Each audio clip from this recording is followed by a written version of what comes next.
Having a two-record live double album set was a rite of passage for many bands that released live albums back in the 70s. They weren't all, two-record sets, but still, it was a rite of passage, sort of like a triple dog dare you.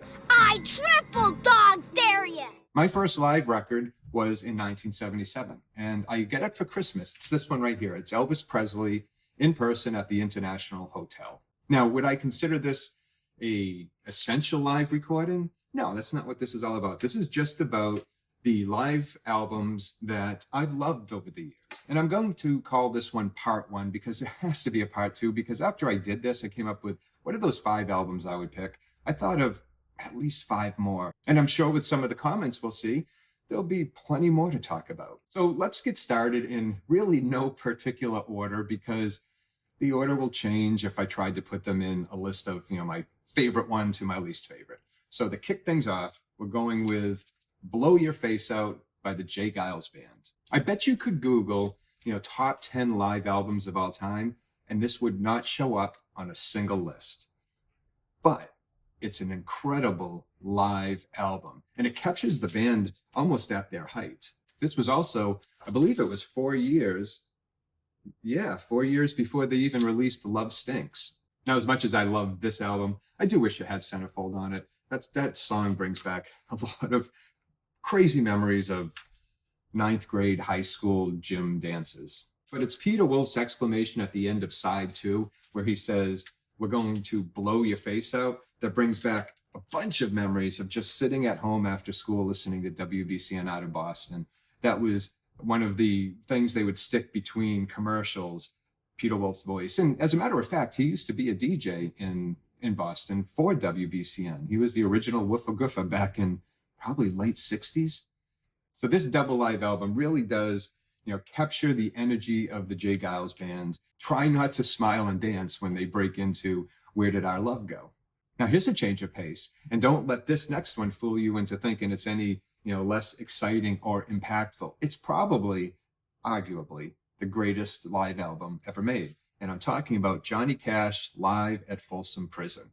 It's not a double album, but the 16 songs on it are, pretty much what you would find on any standard double album. The inmates who were present at the 2 shows that Cash did at Folsom Prison, they were treated to songs that were hand-picked by Cash himself to resonate with the audience. Every time I listen to the song 25 Minutes to Go on this album, it's kind of powerful, because you can't help but wonder if one of the inmates sitting in the prison or sitting in the audience in the prison at that time was actually waiting for their 25 minutes. And this album actually represents a sort of comeback for Johnny Cash back when this was released. His career was a little bit on a decline, and this album rejuvenated it. The song that closes this album is called Greystone Chapel, and it was actually written by an inmate at Folsom Prison named Glenn Shirley, and Cash spent the night before the performance learning that song. Now, every once in a while, a band will give a performance that will make you sit up and take notice of them. And in this case, it's a live performance. And I have to say, before I saw this performance, and I remember watching it live on TV the night it aired, and it actually aired on MTV's Unplugged. When I first saw this, I wasn't a huge fan of the band, but I was after it. And I'm talking about Nirvana's Unplugged. Taking songs that originally had been grunge staples at the time, their acoustic presentation of those songs silenced any critics, including me. Behind the fuzz-toned electric guitars, there was some amazing melodies and incredible lyrics behind these songs. Kurt Cobain's rendition of David Bowie's The Man Who Sold the World is worth the price of admission itself. And Kurt's angst-filled wail at the end of Leadbelly's Where Did You Sleep Last Night really foreshadowed the tragic events of his death 5 months after this performance. Love them or hate them, there is no way that you could escape the 4 painted faces of Kiss back in the 1970s. They were all over the place. They were on lunchboxes. They were on the covers of magazines. They were on posters on kids' walls and teenagers' walls, and I'm sure some adult walls. This brings back memories of being in the fourth grade, and there was a kid in my class who would spend the entire class just drawing faces of Gene, Paul, Ace, and Peter, even while the teacher was trying to teach.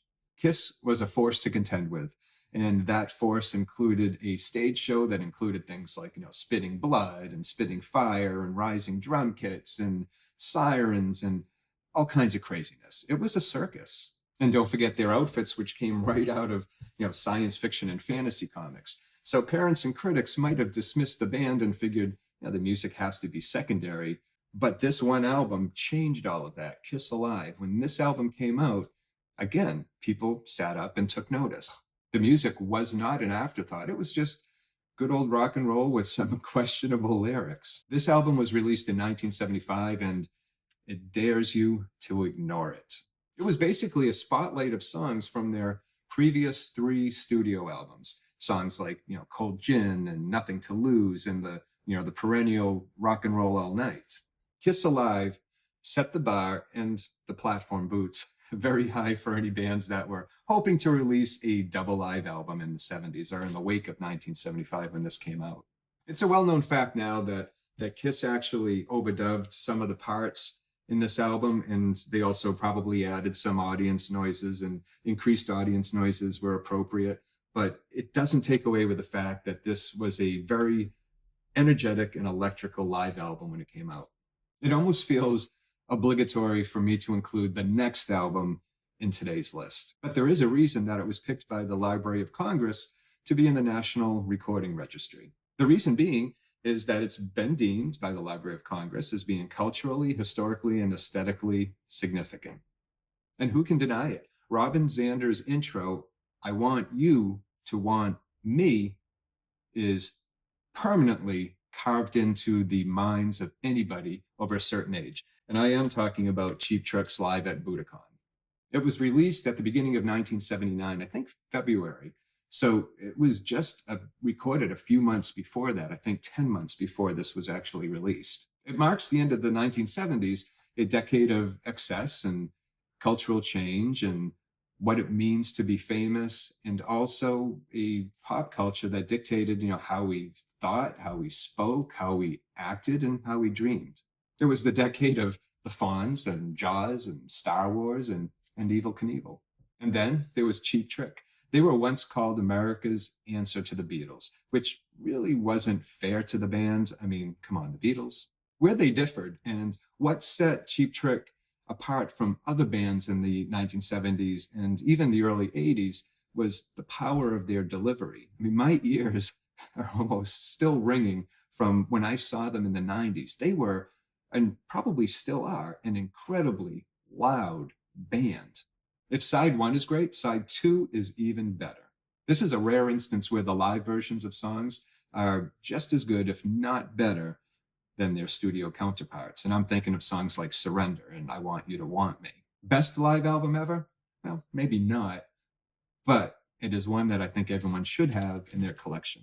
And I'm sure that anyone watching this is probably going, yeah, but what about? So yes, what about? Put those in the comments. I'd love to hear some of your favorite live albums, whether they be, from older bands, double live albums from the 70s, 80s, or even something new that I don't know about and that others may not know about.